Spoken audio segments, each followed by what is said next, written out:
No Antigo Testamento, vocês sabem, né, quando começam a estudar o Antigo Testamento, vocês sabem da história que Deus um dia chamou Abraão, Isaque e Jacó, e desses 4 patriarcas, que um é pai e os outros é um gerando o outro, né?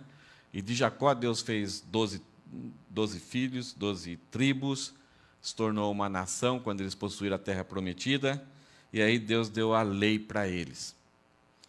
A lei, quando nós ouvimos falar muitas vezes sobre a lei, e vendo essas passagens de Jesus, nós podemos erroneamente ter uma ideia de que a lei era ruim, era má. Então Jesus Cristo veio para destruir, para acabar com tudo, fazer uma revolução. O texto parece sugerir isso. Mas nós vamos entender um pouquinho que isso não é uma confusão, mas pode gerar uma confusão. O primeiro slide aqui traz essa ideia, né? Que Deus deu a lei, que nós chamamos que pelo instrumento de Moisés. Então, Moisés foi a pessoa que Deus deu a lei para o povo para se organizarem. A lei ela tinha 3 aspectos: civil, cerimonial e o nacional, o moral, né? Então, para que o povo não entrasse em caos, eles tiveram leis a respeito de como adorar a Deus, como cuidar de relacionamentos quebrados, quando um ofendia o outro, quando os animais, um animal matava o outro animal. Então, tinha lei para a vida nacional da nação, para como celebrar a Deus, e havia lei, então, dessa questão social, moral ou civil. Isso para que a nação, ao obedecer, fosse uma nação diferente. Então, muitas dessas leis implicavam na área higiênica de um povo que estava no deserto, sem esses recursos que nós temos hoje. Então, ao cumprir a lei, ao obedecer a lei, e ter Deus como seu orientador, o seu mentor, o seu senhor, eles seriam uma nação diferente. E as outras nações, ao olharem para aquela diferença, que tudo ia certo com eles, a saúde deles era boa, os animais eram saudáveis, eles não iam abusar até dos animais para o plantio, para o serviço. Então, as outras nações percebiam, e ao obedecer, Deus os abençoaria também, e as outras nações olhariam para eles: puxa, mas que povo fantástico! Eles têm regras, eles acertam as contas. Se alguém ficar endividado, no 7º ano recebe tudo de volta, e nos anos anteriores ele trabalha para aquela pessoa. Não há escravidão entre eles, não há uma justiça social, há um relacionamento entre eles. E eles não guerreiam com os outros povos simplesmente para agregar mais bens para eles. Eles podiam guerrear somente quando fossem atacados. Então, eles revidavam para manter a liberdade. Então, ao olhar para a nação de Israel, o povo, as nações em volta, falaram: puxa, mas tem alguma coisa especial aí. E eles adoram a Deus, eles pedem, eles se comunicam com Deus, e o Deus deles responde. Então, por causa dessa santa inveja das nações ao redor da nação de Israel, levaria esses povos a perceberem que as suas idolatrias, os seus deuses, eram falsos, eram imaginários.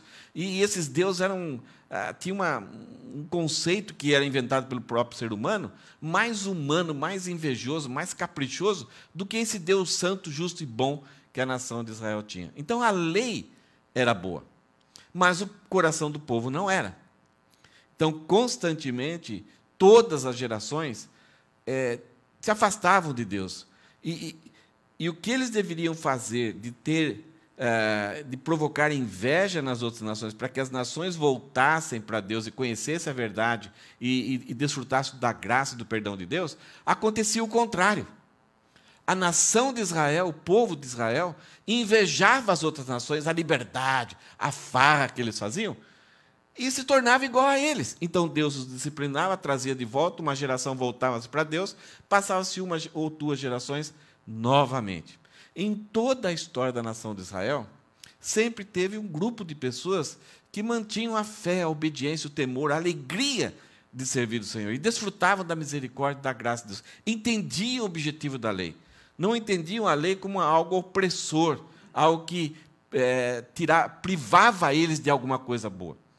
Isso em toda a história da nação de Israel. Nós vemos em pessoas assim maravilhosas: Moisés sendo disciplinado por Deus, Davi sendo disciplinado por Deus, Salomão, os juízes, os reis, sempre tendo alguns de coração bom, voltados para Deus, mas muitos voltados para o mal. A lei visava evitar o caos total. Ela era boa. E Deus usava sempre, e no caso, quando a nação de Israel começou a se afastar um pouco mais de Deus, Deus usou profetas, Deus usava os levitas que ensinavam de casa em casa para que as famílias ensinassem seus filhos. E quando a nação de Israel já não tinha tantos levitas que temiam a Deus, e nem os sacerdotes, e nem anciãos, pessoas idosas que conheciam bem a palavra, Deus levantou os profetas para trazer de volta a ideia dos princípios da lei. A lei sempre tinha um princípio. Nós estudamos numa mensagem anterior que não deveria cozinhar, né, o cabrito, o cordeiro, no leite da mãe do cordeiro. Se olharmos assim, é uma lei. Então, essa lei, não vou fazer nada na minha vida. Mas qual que era o princípio que estava por trás? A ideia é para não ser cruel.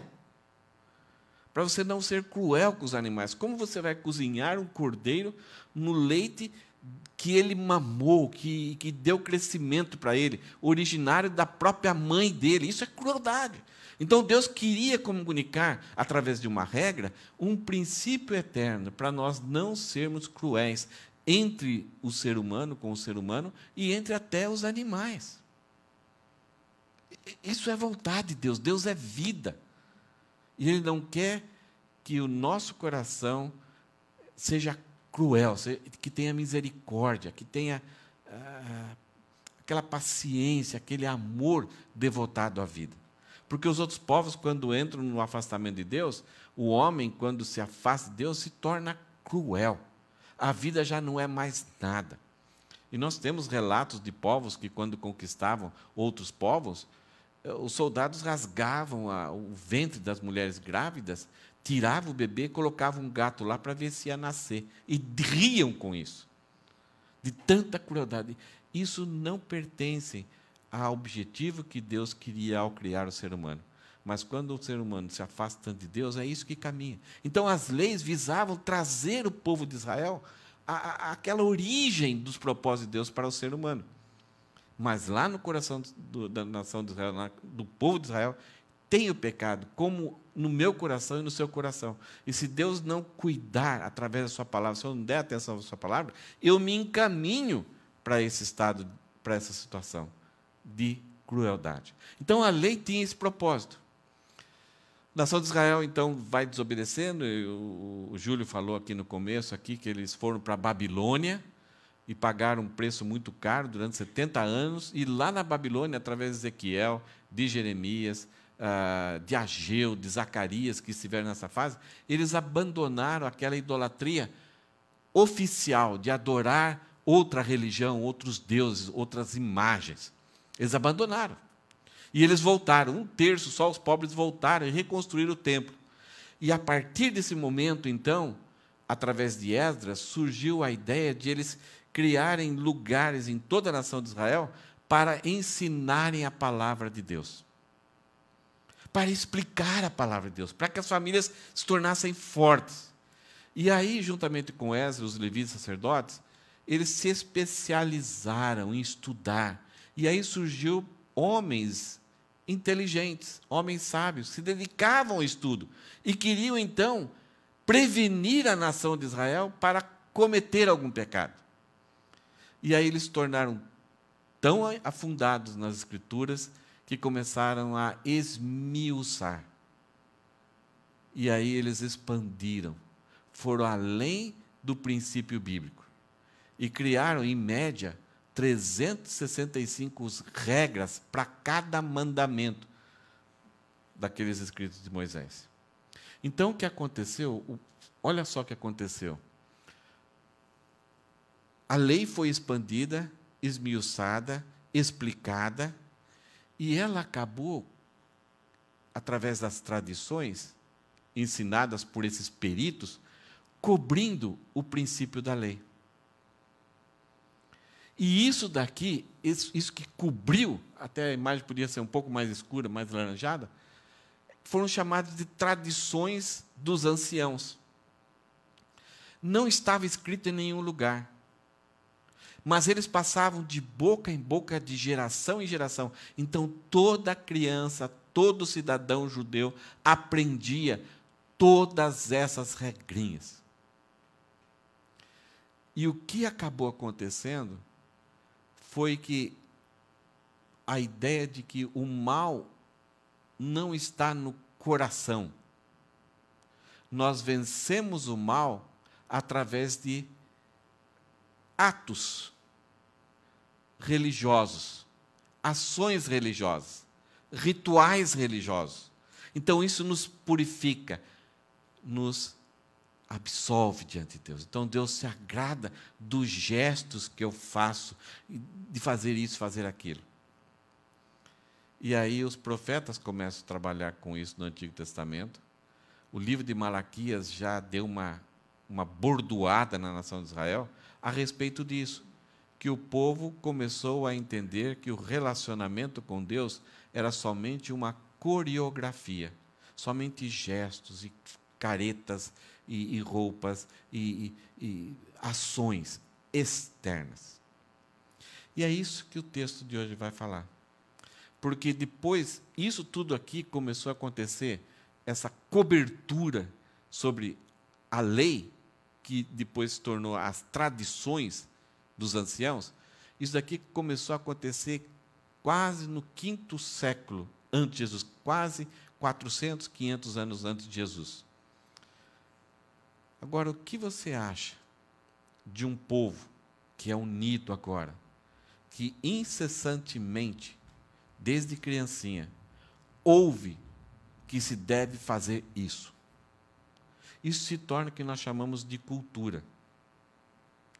Algo que foi impregnado na mente e na cabeça das pessoas, e eles viveram isso 500 anos, e cada vez mais forte. Isso permeou a cabeça das pessoas.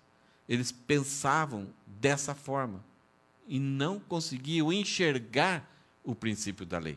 Vem o próprio Deus aqui na terra. O próprio Deus que entregou a lei com seus propósitos e objetivos. E esse próprio Deus, que é o próprio Jesus, não vai se amoldar a isso. Ele vai cumprir a lei. E ele vai cumprir o princípio da lei, o objetivo da lei. E aos 13 anos ele está diante dos sacerdotes, dos profetas, dos líderes da nação de Israel lá, os fariseus, e ele está discutindo, o pessoal acha estranho. Porque queriam de Jesus que ele trabalhasse nessa área laranja. Mas Jesus vai lá para o princípio da lei. Quando Jesus, aos 33 anos, aos 30 anos, começa a ensinar nas sinagogas, as pessoas se estranham com ele. Ele ensina com autoridade, não como os escribas e fariseus. Por quê? Jesus estava tratando do princípio da lei, e não essas coreografias que eles faziam. E a popularidade de Jesus começa a se expandir. E ele tem autoridade sobre a natureza, sobre os peixes, sobre o endemoniado. Ele tem autoridade. Então, ele não é somente um revolucionário com ideias diferentes. Ele está mostrando que é além de um profeta. Os discípulos estão assustados, porque cada dia tem uma coisa diferente e uma coisa maior ainda. Que eles mesmos começam a perguntar: quem é esse? Que ensino é esse? Que coisa estranha isso. Eles não estão convictos de que, e o próprio Jesus não expõe isso claramente, vai expondo aos poucos, que ele é o próprio Deus. No começo eles acham que é um mestre, um professor. Depois começam a achar que é um profeta. Então, Deus deu uma certa liberdade para ele. Ele conhece um pouco da mente de Deus. Mas depois de um tempo eles falam: não, mas ele conhece tudo de Deus. E até o momento que Jesus vai falar: quem vê a mim vê o Pai. Eu sou Deus.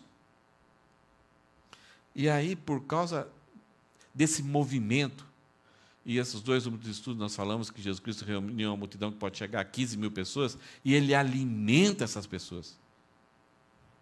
E eles saíram saciados, e sobrou alimento. E daí, ele atravessa o mar, os discípulos veem, mas a multidão não vê. E eles estão buscando a Jesus porque gostaram da comida. E Jesus bate duro com eles. E o pessoal lá da sede, lá de Jerusalém, que era ao norte, mais ou menos uns 100 quilômetros lá que era do sul, que é mais ou menos 150 quilômetros do norte, querem saber.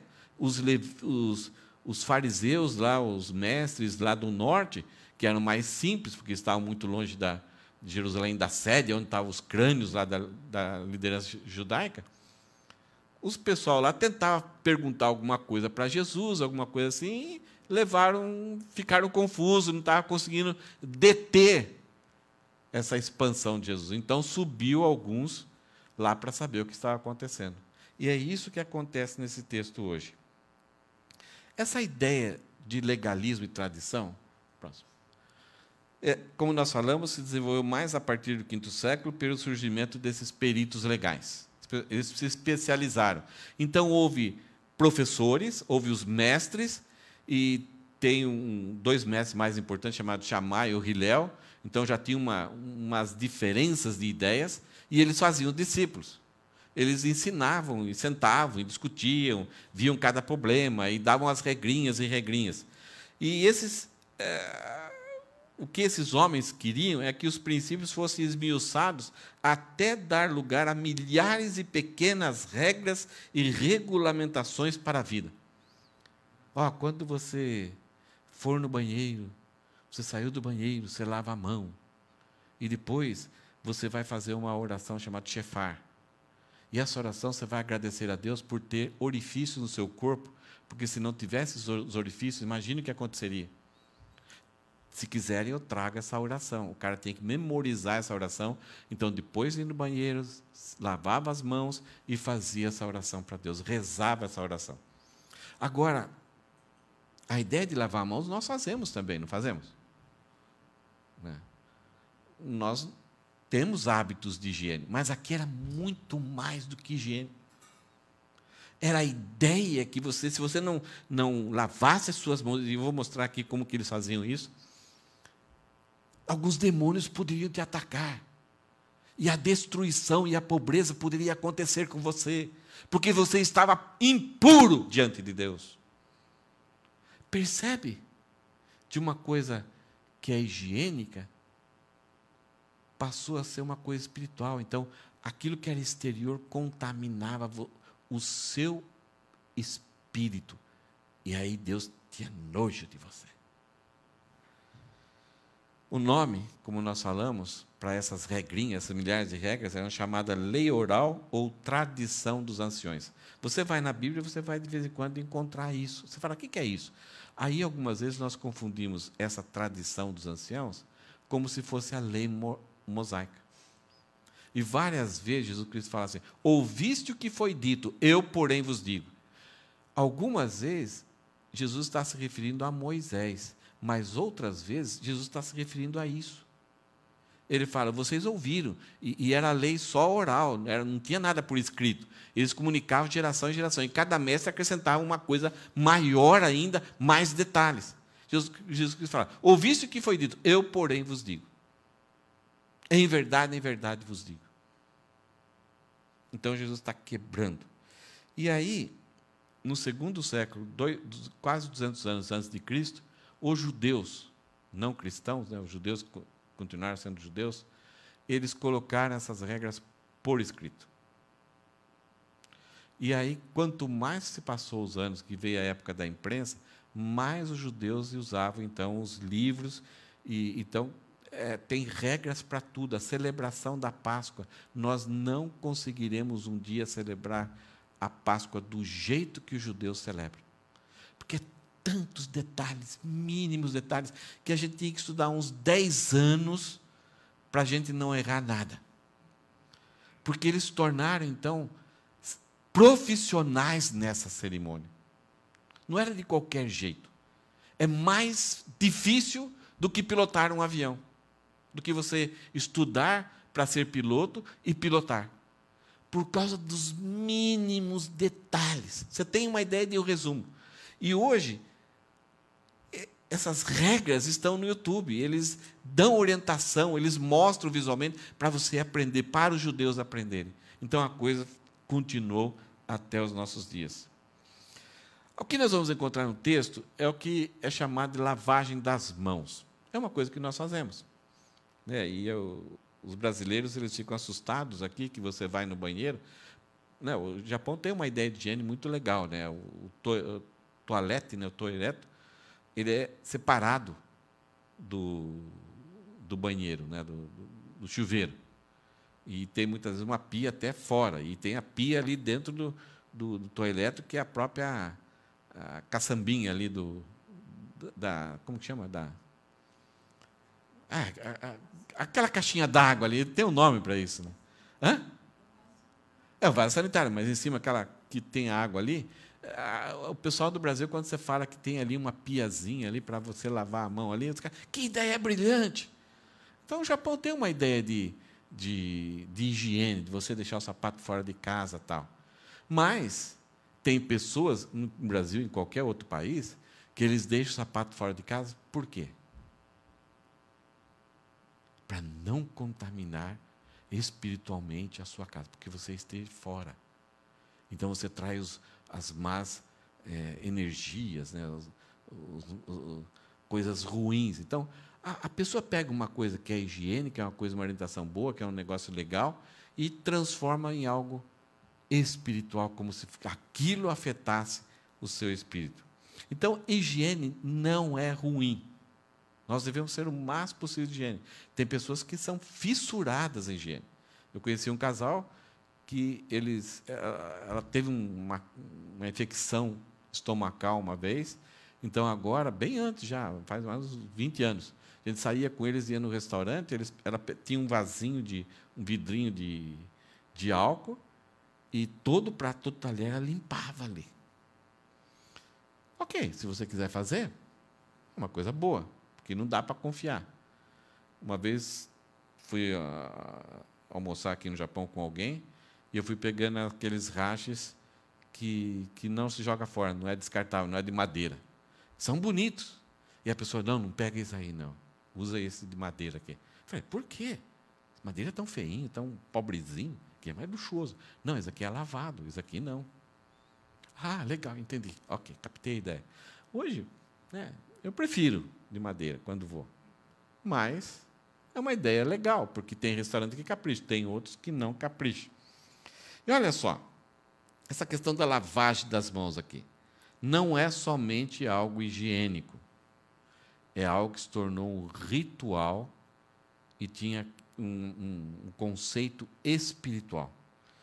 A água, então, qualquer lugar que você chegava em casa, ou você chegar na casa de alguém, ou na sua própria casa, você tinha potes de pedra que tinha essa água para purificação. Ela não podia ser usada para nenhuma outra coisa. Jesus foi num casamento em Caná que tinha 6 potes de pedras que cabiam 100 litros de água em cada um. Vocês percebem o que Jesus fez lá? Ele usou uma água para transformar em vinho e para fazer a festa. Não podia fazer isso. Eu não sei se alguém descobriu depois, mas quando esse texto está escrito, o judeu, quando vê isso aqui, lá em João 2,7, ele fica horrorizado. Jesus Cristo quebrou as regras. Por isso que foi meio feito escondido na época, né? Não é que Jesus estava escondendo, mas foi lá na cozinha, né? Pegaram lá, trouxeram, e os empregados, o cara está mandando, o cara entende, né? Ele é um cabeça, então fazer o quê? Vamos fazer. Aí, quando chegava na casa, tinha uma canequinha que hoje, atualmente, ela tem 2 alças. Uma para você pegar com a mão direita, outra para você pegar com a mão esquerda, a própria canequinha. E aí você pega a sua mão, que primeiro começa com a mão esquerda. Você pega, é um pouquinho d'água só, você derrama com os dedos levantados para cima, até atingir o punho. Daí você pega a alça do lado direito, assim, faz a mesma coisa com a esquerda. Depois com a direita, com a esquerda, com a direita e com a esquerda. 3 vezes em cada mão. Tem que fazer daquele jeito. E não pode derramar muita água. Daí você pega o punho, você esfrega a mão aqui. Esse punho esfrega a mão aqui. Depois esfrega aqui, depois esfrega aqui. Depois você pega novamente a água, e aí com a mão para baixo você derrama no punho para a sujeira sair e cair. Aqui, começa com a direita, sempre com a direita, depois na esquerda. Pronto, você cumpriu o ritual. Você não estará mais impuro. O demônio chamado Shibita e a pobreza e a destruição não acontecerão na sua vida. Ok? Todo mundo entendeu? A partir de manhã, na sua casa, compre uma canequinha, reserve um pote de pedra lá, coloque água. Não use essa água para mais nada, a não ser isso. Senão você vai estar impuro se você fizer isso.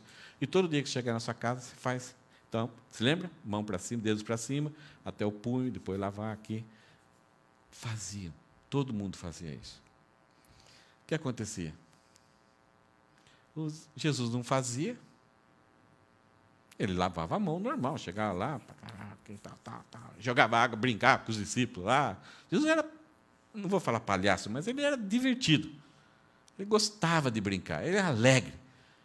O texto lá de Hebreus fala que Deus ungiu com um espírito de alegria. Então, ele gostava de provocar. E aquela diversão. Então, Jesus fazia isso, né? Brincava ali, fazia brincando com o outro. E lavava as mãos, enxugava. Esqueci do detalhe de você ter que enxugar com uma toalha limpa. Né? Senão você tem alguma coisa que pode tornar impuro. Oi? Não. Teve rabinos que na distração não fizeram isso. Uma vez. E foram excomungados do núcleo de liderança. Teve casos sérios que foram punidos por causa de alguma regrinha, descuidadamente eles fizeram. Então, não era muito mais do que lavar de novo, né? É um negócio sério. E aí, quando se está ouvindo isso a respeito de Jesus, vamos lá seguir o texto. Mas o texto que a gente vai trabalhar, ele vai trazer essa ideia para nós. O legalismo é obstáculo para o desenvolvimento da verdadeira espiritualidade. Nós achamos que se tivermos alguns objetos, fizermos ações com alguns objetos, ou fizermos alguma ação externa, então, em determinado lugar, se a gente agir de um jeito especial naquele lugar, então nós vamos estar trazendo espiritualidade para nós. Nós vamos nos encher de energias positivas das divindades, ou do próprio Deus.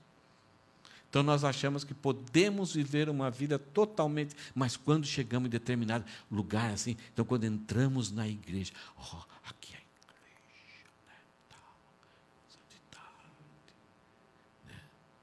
É como se o gesto que eu fizer, se eu imitar o que o pastor fala, ou algum líder fala, então eu vou estar crescendo na minha espiritualidade.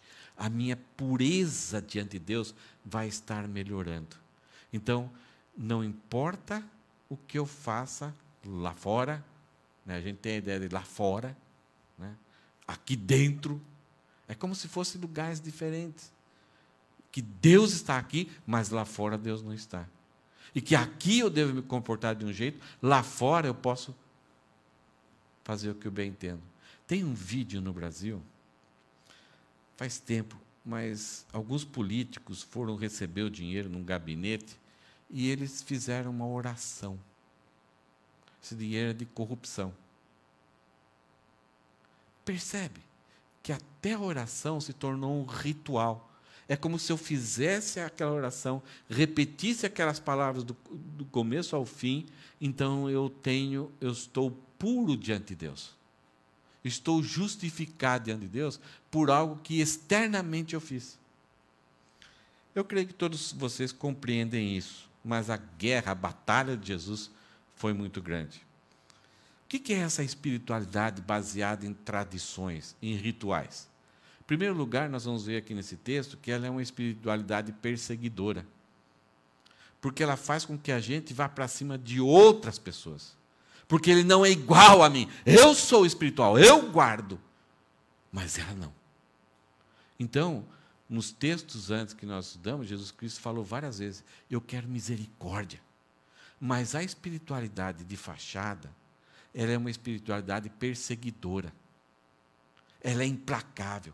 Eles subiram no calor, na dificuldade, lá de Jerusalém, andando 150 quilômetros, para ir atrás de Jesus, para ver o que estava acontecendo com aquele camarada. Porque muita gente está se juntando e estão falando que ele não está guardando as tradições dos judeus. Ele está destruindo algo que faz 400 anos que foi implantado, que todo mundo pensa desse jeito. Olha o versículo 1. Os fariseus e alguns escribas, isto é, os escribas, eles era do grupo de fariseus, e eles eram responsáveis para copiar as escrituras manualmente, e para checar se a cópia estava correta.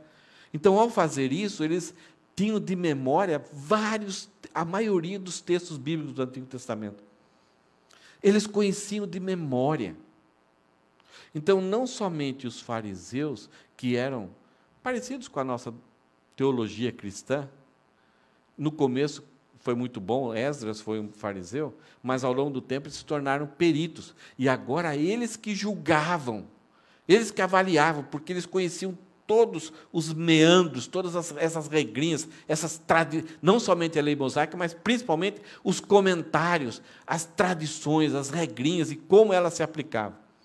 Então, souberam que estava acontecendo alguma coisa lá no norte, vamos lá, vamos pegar esse cara aí, porque senão ele vai destruir a nação de Israel. Então, os fariseus e alguns escribas, vindo de Jerusalém, reuniram-se em volta de Jesus. Jesus está lá, talvez num almoço, um banquete.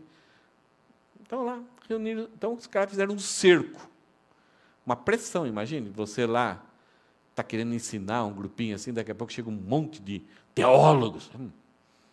Vai, ensina aí, vamos ver. Estamos ouvindo. Imagine, nessa hora a perna balança. Né? Eu, Júlio, Silvio, a gente prega. Então, depende de onde a gente está pregando tranquilo, mas chegou depende de quem é, né, Júlio? Negócio. Ai, meu Deus, você fica apavorado, a perna treme, começa a cair umas gotas de suor aqui. E Jesus não tremeu. Versículo 2, eles viram, e Jesus não mudou. É interessante que o apóstolo Pedro, ele estava no lugar, ele agia sem fazer essas coisas. Mas, de repente, chegou um judeu, ele começou já a agir como... Começou já a lavar a mão, do jeitinho ali. Paulo, quando sabe disso, dá uma bronca em Pedro. Cara a cara.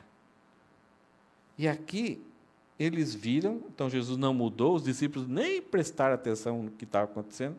Então, eles viram que alguns, nem todos, discípulos de Jesus, comiam pão com as mãos impuras. A ideia é que a mão não estava suja. Eles tinham lavado. Era normal de qualquer pessoa. Só que não tinham feito aquele ritual específico. Aquela regrinha de derramar água, assim com os dedos para cima, e depois derramar água com os dedos para baixo, 1, 2, 3, 4, 5, 6. Não fizeram isso. E a toalha, um enxugava na toalha do outro. Cada país, cada cultura tem um nível de higiene um pouquinho mais elevado que o outro. Aqui não se trata de higiene. Aqui é que eles não faziam aqueles rituais que já estavam 500 anos vigorando no povo. Então, isso que a gente tem que entender, porque, inicialmente, se a gente não entende isso, a gente pensa que os discípulos eram uns porcalhões. Não. Talvez tinha um pouquinho de terra entre as unhas, assim, estavam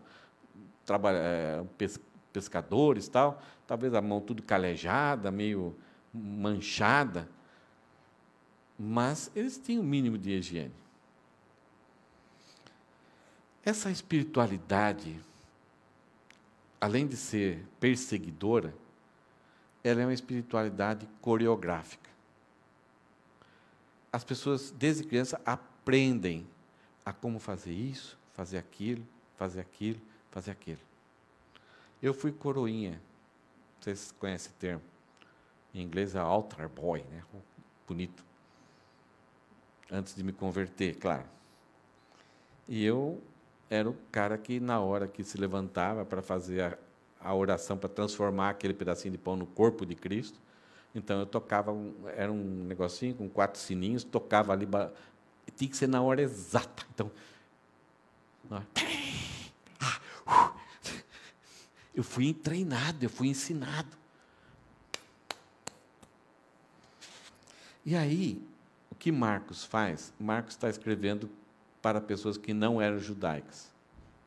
Então, ele fala que alguns judeus, fariseus e escribas, aqueles que escreviam, subiram e ficaram em volta de Jesus. porque eles viram que alguns discípulos não lavavam as mãos.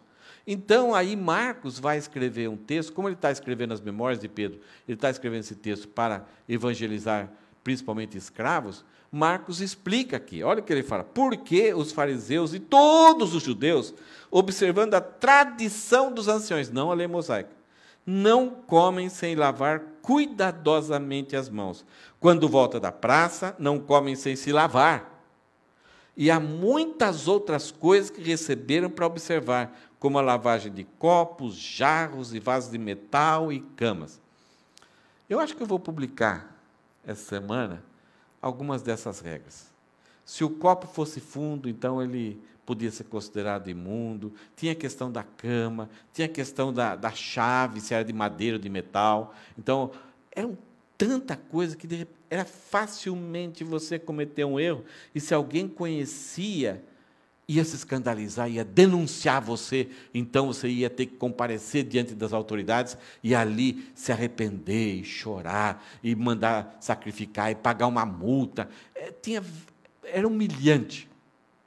E aí se aguardava vários anos. Algumas vezes, dependendo da vacilada desse judeu, ele tinha que cortar a barba.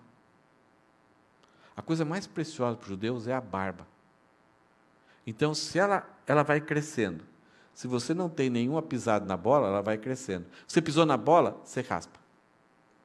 Então, entre eles, quando ele via um judeu sem barba, só a molecada vai estar sem barba. Então, ele é nécio, ele é imaturo. Mas um cara, já adulto, sem barba, significava que em algum momento ele vacilou. Então, se você chegasse no banco ou em algum comércio pedisse fiado, desculpa, né, sua cara me nega a fazer isso. Você está sem barba. Alguma coisa você pisou na bola. Então, era a reputação da pessoa. Era um sinal. Não precisava nem pedir informações para as pessoas. A sua barba denunciava. E então, Marcos está falando, quando eles voltam da praça, não comem sem se lavar, e há muitas outras coisas que receberam para observar, como a lavagem de copos, jarros e vasos de metal e camas. E Marcos aqui, ele escreve de um jeito, já que ele está escrevendo para pessoas que não são judeus, tem muito mais coisa ainda, é muita coisa que os judeus fazem. É copos, é jarros, e vasos de metal, e camas. Marcos está escrevendo, então, para essa pessoa ter uma noção do que era essa cultura, dessa espiritualidade perseguidora e coreográfica. E aí Marcos vai relatar esse confronto de Jesus. E aí, no versículo 5, Marcos vai falar, os fariseus e os escribas, então, perguntaram. Eles chegam, ficam ao redor de Jesus, eles viram que alguns discípulos não comiam. Então, olha como eles começam a abordagem. Eles começam com uma pergunta. Eles falam para Jesus, por que os seus discípulos não vivem conforme a tradição dos anciões, mas comem com as mãos impuras? É uma pergunta que produz uma condenação. É uma pergunta acusadora. Por quê? Qual é a razão? Se você é judeu, e é interessante que eles não acusam os discípulos, o culpado é Jesus. Porque Jesus é o mestre deles, Jesus é o líder deles. E se Jesus é o rabino, tudo o que acontece com os discípulos é culpa deles. Isso acontece, muitas vezes, na questão de filhos. Se o filho pisou na bola, a culpa é de quem? Do pai. A escola vai chamar quem? O pai. E muitas vezes entre pessoas assim, fora até da igreja, se alguma pessoa pisou na bola, fez alguma coisa, aconteceu algum problema, que é da igreja, a culpa é de quem? Eu? Sou Joe. É natural isso. Então, é uma tristeza muito grande. Então, pastores, eles vivem uma vida de muita alegria e muita tristeza, quase ao mesmo tempo. Porque sempre tem alguém tendo sucesso, crescendo na vida cristã, Deus trabalhando na vida dele, e, ao mesmo tempo, sempre tem alguém que está pisando na bola, e que chegam o cara da sua igreja é uma religiosidade perseguidora, acusadora. Se lembra que Jesus fala, eu quero misericórdia e não sacrifício. Então, isso daqui já foi para colocar, já pressionar Jesus, dizendo, você não é um bom líder. Você não é um bom judeu. Você está corrompendo a vida de outras pessoas. E vocês sabem que Jesus, né, ficava abalado quando acontecia isso, né? Ficava triste, baixava a cabeça, pedia perdão. Você vai ver Jesus fazendo alguma vez isso? Não. Pelo contrário. Ninguém avisou para essa pessoa, não mexa com ele. Esses caras foram até Jesus desavisados. Chegaram lá, né, é uma pergunta muito inteligente. Eles chegaram com toda a pompa, vamos fazer uma pergunta só, a gente já acaba com ele. Jesus vai falar para eles que a religiosidade, aquela vida que eles levam, que gerou essa pergunta para eles, gerou essa crise na vida deles, e essa acusação que eles estão fazendo contra Jesus, provém de uma espiritualidade hipócrita. A palavra hipócrita, ela surgiu por Hipócrates, que foi um cara que desenvolveu a arte cênica, a arte de pergunta e resposta. Então, os melhores atores eram duas pessoas que subiam num tablado e começavam a criar um diálogo sem ensaiar, e eles encarnavam um personagem. Então, eles subiam lá, encarnavam um personagem, tinham que desenvolver uma história, e, de acordo com o diálogo, essas pessoas eram criativas e continuavam a história, muitas vezes até sem ensaiar. E, de repente, as pessoas estavam assistindo, quando a pessoa saía dali, falava, caramba, mas qual que é o seu nome? Não, o seu nome é aquele, você é aquele cara, porque você fez tão bem o papel dele, que eu me convenci que você já não é nem o que você é realmente. Odete Roitman, você se lembra desse nome? Alguém se lembra? Foi uma mulher numa novela, que as novelas antigas não tinham tanto pessoas psicopatas, né? Mal, mas essa mulher era má. E a artista, eu não me lembro o nome dela, ela fez tão bem esse papel que, no final, ela é morta. E as pessoas comemoraram. E foi a primeira novela que matou alguém, mas não mostrou quem matou. E aí, depois, fizeram várias coisas assim com a pergunta, quem matou Odete Roitman? Porque tinha um monte de gente que tinha motivos para matar ela. E essa mulher, quando saía na rua e no comércio, pessoas falavam mal, xingavam ela, brigavam com ela, diziam palavrão para ela. Eu falo, por quê? Não, Odete, você... Ela convenceu tanto as pessoas que ela perdeu na cabeça das pessoas a ideia de quem que realmente ela era. Ela incorporou, né, aquela pessoa. E era isso que era hipócrita. Uma coisa boa, que foi ensinada por Hipócrates, como fazer um diálogo, como criar uma história, mas Jesus vai usar essa palavra dizendo para ele, vocês são aquilo que Hipócrates ensinou. Vocês aprenderam a ensinar. Vocês ensinaram a ensinar. E vocês vivem uma vida de encenação. Vocês não vivem... Agora, isso que é a tragédia. Quando a pessoa vive uma vida de encenação por muito tempo, o que acontece? A própria pessoa perde sua identidade. Ela não sabe mais o que é o eu verdadeiro dela. Ela se despersonaliza e passa a ser um personagem. E as mentiras, as encenações que foram repetidas, na cabeça da pessoa passam a ser uma história verdadeira. É aquela ideia de quanto mais a mentira é repetida, mais na cabeça da pessoa, a pessoa acaba acreditando que é verdade. Então, Jesus já devolve a pergunta deles.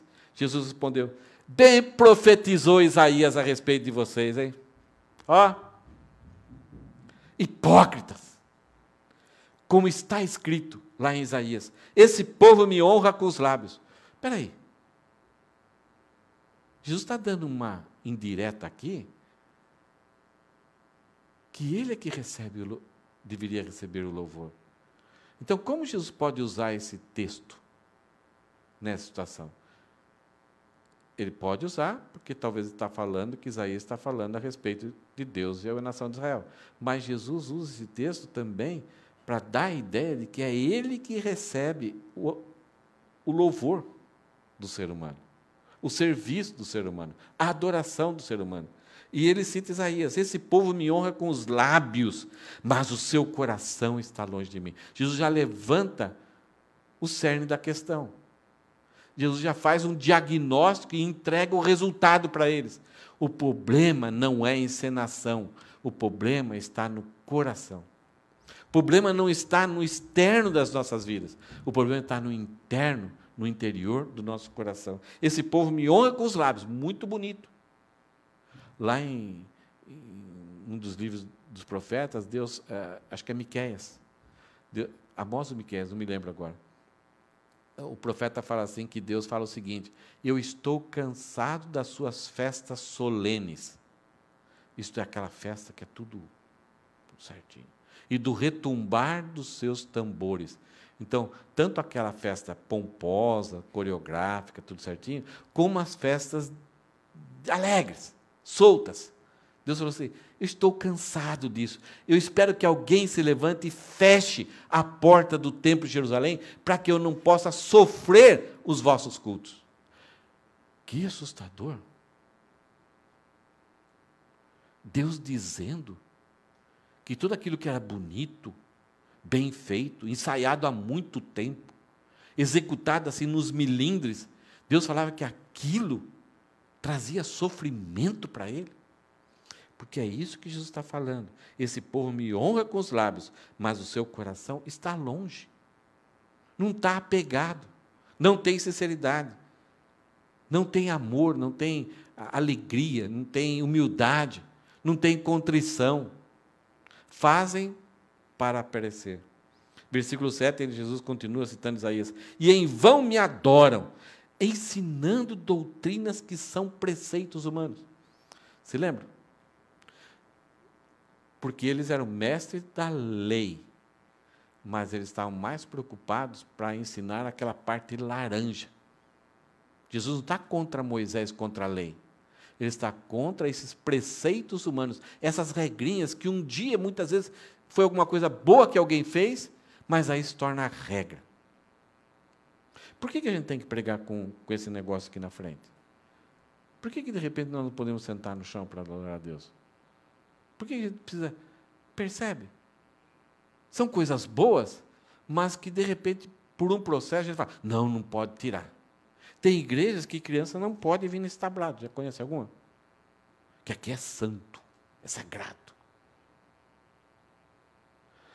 Eu não sei o que está passando na sua cabeça, mas pense.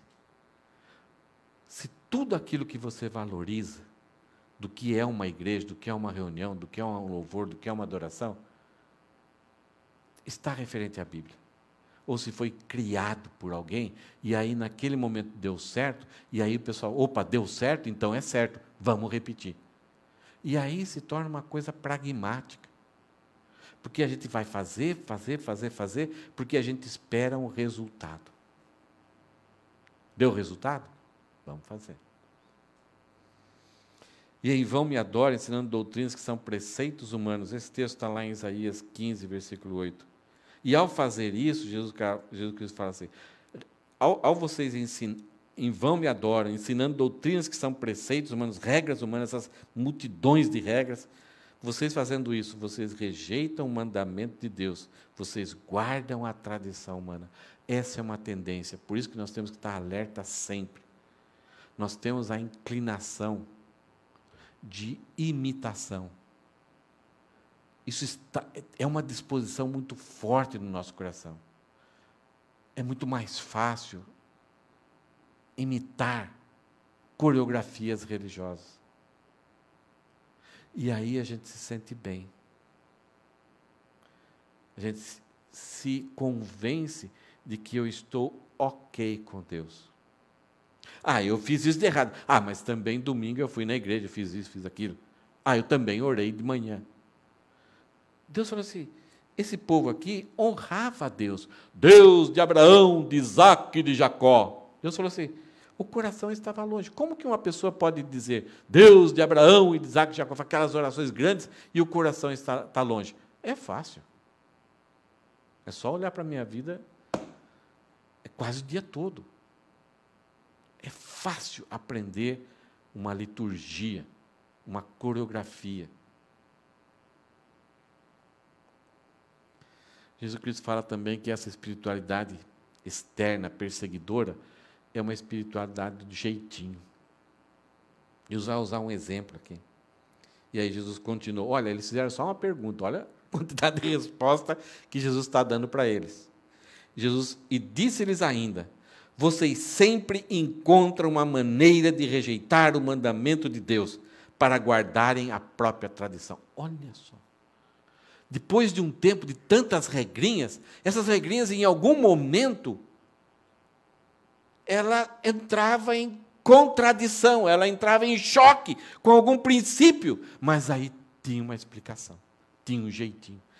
Olha o que Jesus Cristo fala, vocês sempre encontram uma maneira de rejeitar o mandamento de Deus para guardarem a própria tradição.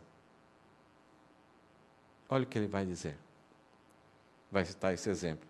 Pois Moisés disse, Jesus está usando a lei, pois Moisés disse, honre o seu pai e a sua mãe, ponto final.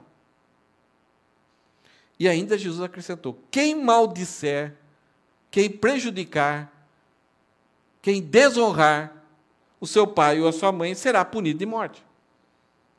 É o que o mandamento fala lá. Honra o teu pai e tua mãe para que se prolongue os teus dias sobre a terra. É o único mandamento com ameaça e promessa. Se você desonrar, você está trabalhando, está debaixo da mão de Deus, mão pesada de Deus.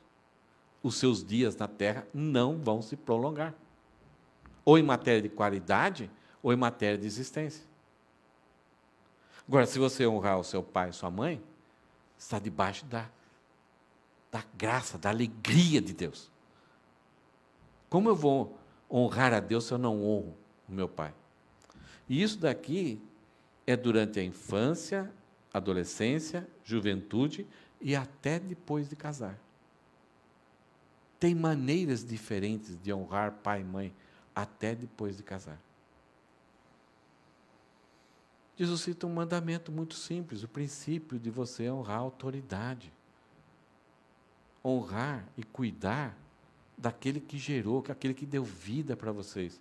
É certo que nós temos situações complicadas de pai e mãe, que parece que vão justificar, você vai dar um pontapé no seu pai e na sua mãe.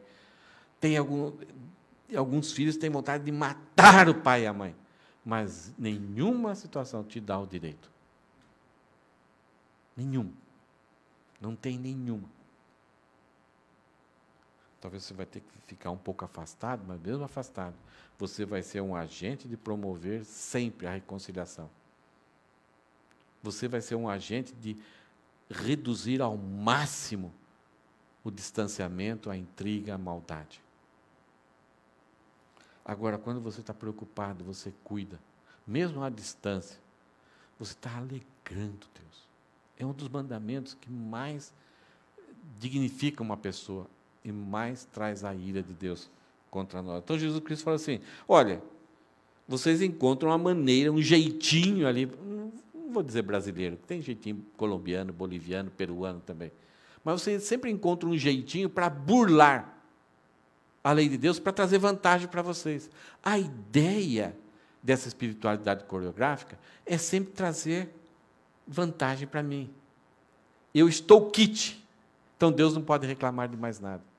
Eu já fiz isso, já fiz aquilo, olha, eu faço, né, tudo. Várias pessoas chegaram, vários jovens chegaram para Jesus e perguntaram, o que hei de fazer para dar a vida eterna? Essa pergunta aí é como dizer, Jesus, eu estou bem, não preciso mais nada. Aí, para cada pessoa, Jesus fazia uma pergunta. E eles saíam tristes, abalados. Porque aquela pergunta não era o que eles faziam ou não faziam. Era como estava o coração deles. E eles percebiam que o coração estava longe de Deus. Então, Jesus cita esse mandamento.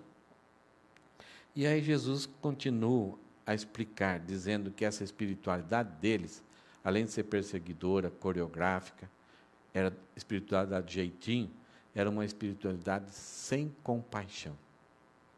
Essas tradições humanas, a última coisa que visava era a compaixão. E tornava eles o quê? Perseguidores.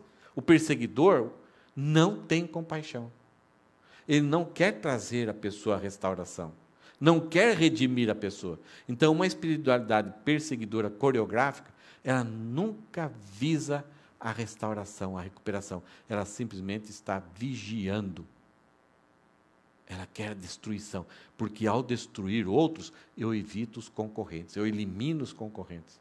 Eu sou melhor. Deus, olha, não tem ninguém aqui. Se lembra aquele publicano com o judeu no templo? Senhor, muito obrigado que eu não sou igual a esse publicano. E o publicano? Senhor, tenha misericórdia de mim. O publicano era considerado o mais impuro dos judeus, porque era um traidor da pátria, cobrava impostos. E aí Jesus, no versículo 11, continua. Vocês, porém, dizem que se... Jesus citou o mandamento de Moisés, honra o teu pai e tua mãe, e se desonrar, será culpado de morte. É um mandamento, é puro e simples, não tem o que explicar isso. A qualidade dos dias ou o tempo de vida aqui na terra será reduzido, porque está tratando com Deus, está desrespeitando a Deus.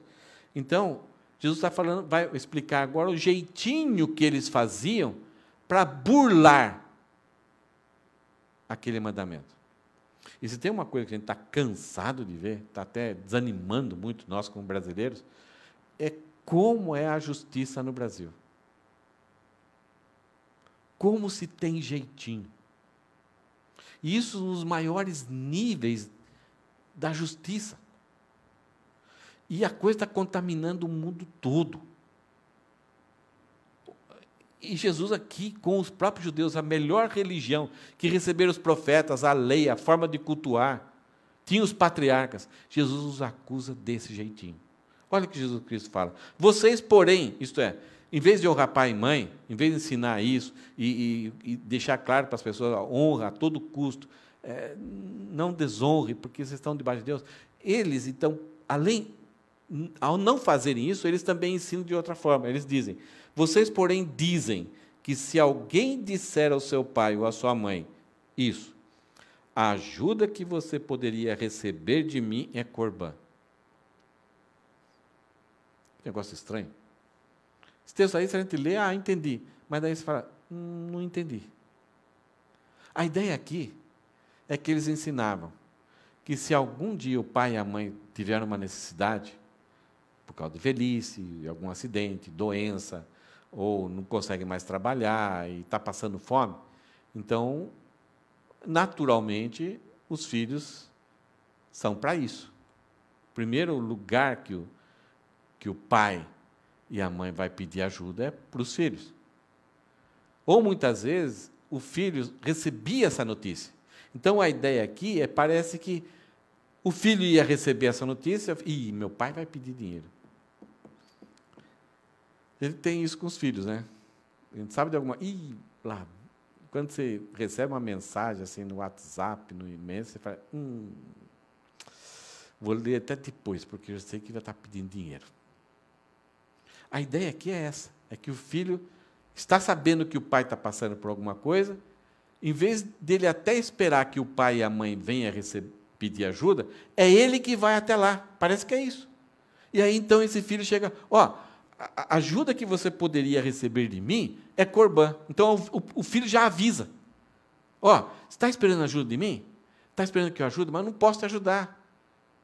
Porque esse dinheiro que você sabe que eu tenho no banco, esses recursos que você sabe, esses animais que eu poderia vender, tudo isso é corbã, papai. O que é corbã? Isto é, oferta ao Senhor. Olha a malandragem. As pessoas tinham propriedade, então elas chegavam para os líderes, para os sacerdotes, e falavam assim, aquele boi, esse dinheiro aqui, é uma oferta para o Senhor, é corbã, eu consagrei ao Senhor. Ele não precisava entregar. Ele podia entregar quando ele queria. no dia da morte, por exemplo. Mas ele não poderia, a partir daquele momento que o sacerdote ouvisse isso, e o sacerdote talvez fazia algum ritual ali, esse recurso não poderia ser usado para nenhuma outra coisa, senão essa pessoa estaria em desgraça e punição diante de Deus. Olha a malandragem. Captaram? Então, se o cara tivesse até uma dívida, e se o credor, né, o cara que emprestou o dinheiro, viesse para ele lá e falasse, olha, cara, não tem como pagar, eu tenho recurso, mas ele é corbã, eu não posso. O que vai acontecer comigo? Olha a safadeza. E aqui, nessa situação, com pai e mãe. Aonde está a empatia? Aonde está a honra? Onde está a compaixão? Eu consagrei. É de Deus agora. Eu simplesmente estou guardando aqui, mas não é mais meu. Versículo 12.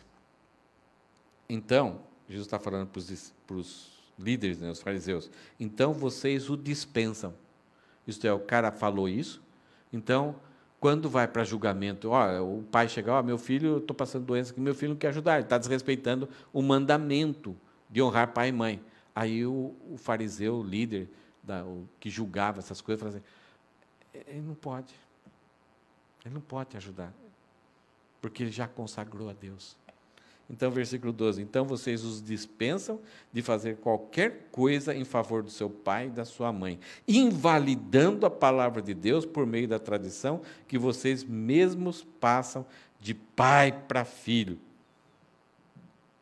O grande perigo da tradição é que ela nega a simplicidade da palavra de Deus. É aquilo que a gente viu naquele primeiro gráfico. A lei é boa, a tradição veio explicar e criar detalhes, e ela cobriu. Você não sabe mais o que é a palavra de Deus.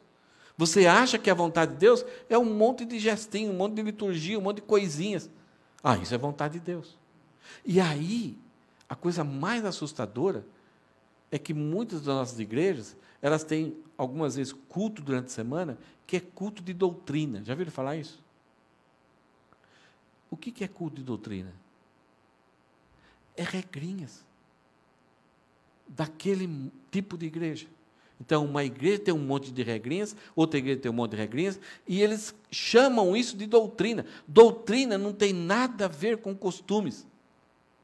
Doutrina tem a ver com a revelação a respeito de Deus, homem, pecado, Espírito Santo, volta de Cristo. É a revelação de Deus da verdade. Isso é prática cristã.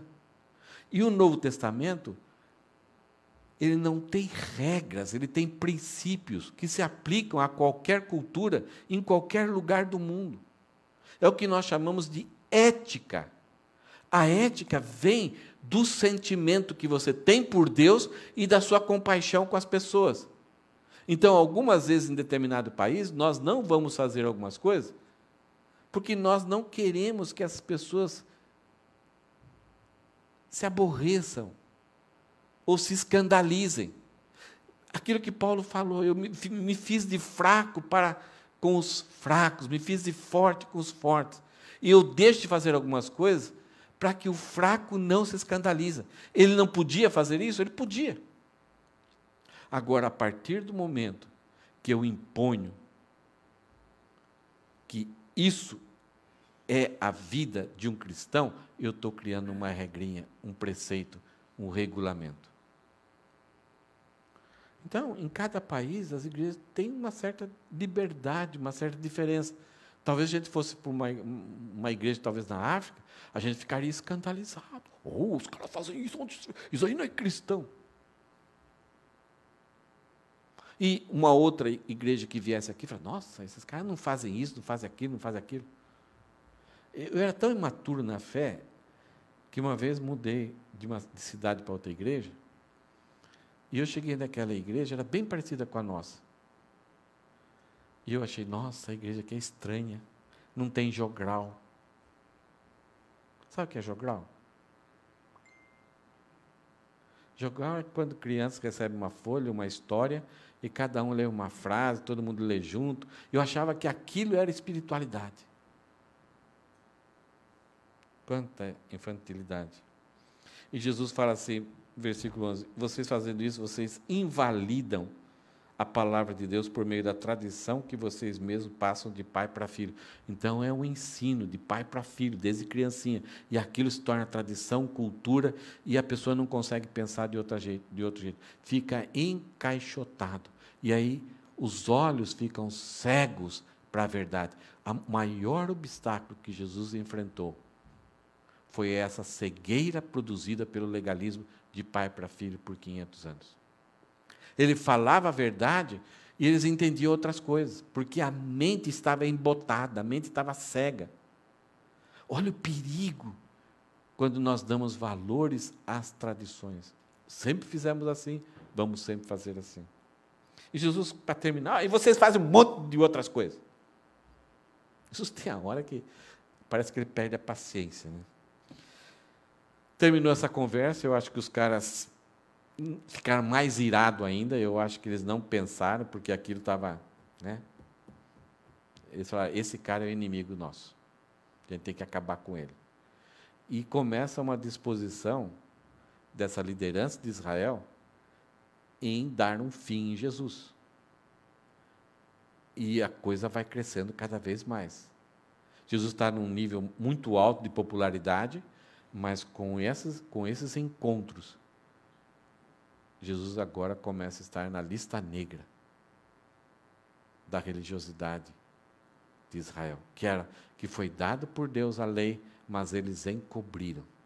Era algo bom, puro e santo, visava o bem da nação de Israel, mas eles criaram um monte de preceitos que encobriram aquela bondade e a santidade que estava na lei. Aí, por causa disso, Jesus não dá mais atenção para eles, e Jesus, convocando outra vez a multidão, Jesus disse, escutem todos e entendam, não existe nada fora da pessoa que, entrando nela, possa contaminá-la. Jesus está falando que não existe nada que entra na pessoa que possa contaminar ela. E ele fala, mas o que sai da pessoa é o que contamina. O que Jesus está falando aqui é em relação à espiritualidade. É claro que se nós comermos alguma coisa contaminada, vai contaminar o nosso corpo. Vai nos dar medo, porque a gente fica pensando, será que eu vou morrer? Vai nos dar ansiedade, vai nos deixar fracos, vai nos deixar deprimidos, mas é uma coisa material. Mas no nosso relacionamento com Deus, talvez até melhore, porque a gente fica mais apegados a Deus, buscamos mais a Deus. Mas na questão assim de nos tornar agora imerecedores do relacionamento com Deus, da comunhão com Deus, não afeta em nada. É claro que nós somos pessoas holísticas, pessoas completas, corpo e a parte imaterial, que é alma e espírito. Aí depende como a gente crê de vez em quando. Eu não tenho a definição se existe alma e espírito separados, ou só alma e espírito junto e a parte material. A gente sabe que o ser humano é parte material e parte imaterial, espiritual.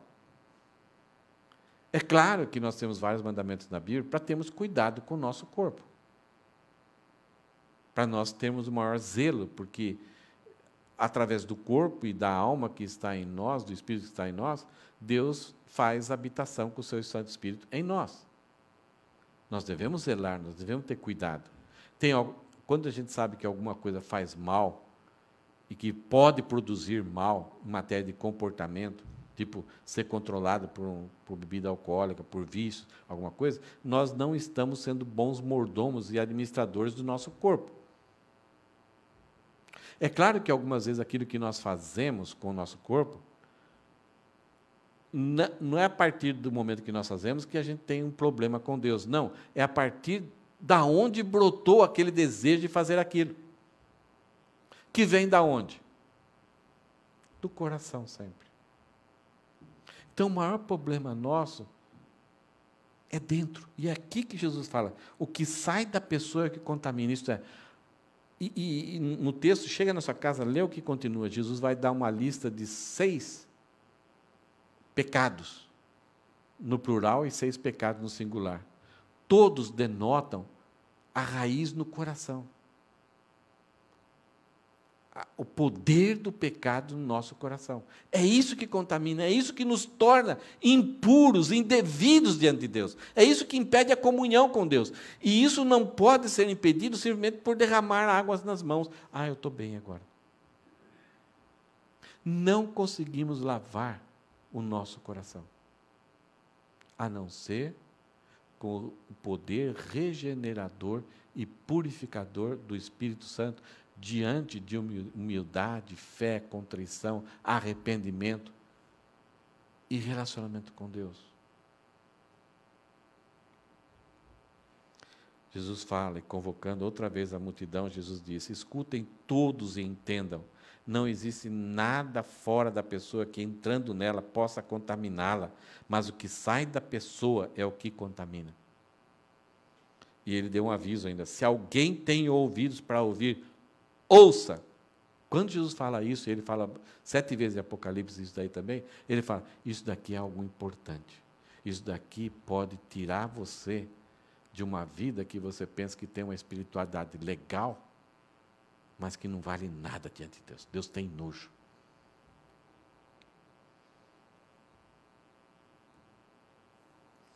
O que nós vimos hoje em Marcos 7, de 1 a 16, é que o legalismo, essas tradições que nós podemos criar até originárias em coisas boas da palavra de Deus, mas quando encobre a palavra de Deus, o legalismo é obstáculo para o desenvolvimento da verdadeira espiritualidade. Quando partimos para esse caminho, em vez de a gente estar desenvolvendo uma verdadeira comunhão, espiritualidade, nós estamos impedindo que aquela espiritualidade de qual Jesus quer de nós, aquela comunhão, aquele acesso, aquela vida de compaixão, ela acaba sendo impedida. Então passamos a ser perseguidores, passamos a dar um jeitinho nas coisas para justificar, e buscamos uma vida de teatro, que agrada os homens, que recebemos elogio. Mas, o que Jesus falou em lá Isaías, esse povo só honra com os lábios, mas o coração está longe de mim. Vamos ver alguma coisa assim para a gente aplicar, alguns alertas. Aquilo que Jesus falou assim, se alguém tem ouvidos, ouça. A compaixão do salvo pelas pessoas demonstra a sua espiritualidade e poder. Isso que demonstra se realmente temos ligação com Deus. Porque Deus derramou o seu Espírito, Ele derramou o seu amor nas nossas vidas. Então, a forma com que a gente encara a vida das outras pessoas, isso indica se a espiritualidade real está no nosso coração ou não. Se somos pessoas com espiritualidade perseguidora, que gostamos de buscar e ver e denunciar e pegar, aplacar a ira de Deus sobre a pessoa, essa é uma espiritualidade perseguidora. Ela não visa compaixão, não visa misericórdia, não visa restauração, não visa reconciliação. Ela simplesmente quer destruir, aniquilar, cancelar o poder. Então, quando nós, sem querer, isso é uma coisa natural, demonstramos compaixão pelas pessoas, isso vai demonstrar a nossa espiritualidade e o poder de lutar contra o pecado na nossa vida. Quem vive uma espiritualidade só de aparência, de regras e ostentação humana, engana alguns, e a si mesmo, mas não passa de um hipócrita aos olhos de Jesus. Você lembra que vai chegar um grupo de pessoas diante de Jesus, e Jesus vai separar alguns para um lado e outros para o outro lado, e eles vão espernear, gritar, mas em teu nome nós fizemos tanta coisa. Jesus, eu nunca vos conheci. Eu nunca vos conheci. Espiritualidade é vista pelo grau de comprometimento de sua vida com a palavra, e só com ela. Nós temos muita facilidade de discordar da palavra e aceitar qualquer jeitinho, costume. E a gente dá um jeitinho para que a nossa espiritualidade seja cumprida, mas a palavra não. Isto é, a espiritualidade verdadeira não despreza as orientações e verdades da palavra. Ela não dá um jeitinho. Toda vez que você vê alguém tentando mudar alguma coisa na Bíblia, é um jeitinho e colocar uma nova regra, isso não vem de Deus. Espiritualidade é cuidar da pureza do meu interior mais que do exterior. É olhar para a minha vida e conduta mais que para a vida dos outros. Vou repetir. Espiritualidade verdadeira é cuidar da pureza do meu interior mais do que o exterior. É olhar para a minha vida e conduta mais que para a vida dos outros. Devemos ter interesse pela vida dos outros, mas para exercer compaixão, amor, restauração. Amém? Há vários hábitos saudáveis. Há várias tradições saudáveis. Coisas que você faz, uma coisa legal, gostosa. Por exemplo, ler as Escrituras todo dia. Como é difícil, mas se você criou esse hábito, todo dia de manhã, de ler as Escrituras, é uma coisa saudável. Mas não crie no seu coração a ideia de que, ao fazer isso, você é melhor do que os outros. Você faz isso para alimentar o seu interior, para que o seu interior seja forte e tenha lutas nas batalhas espirituais. Amém?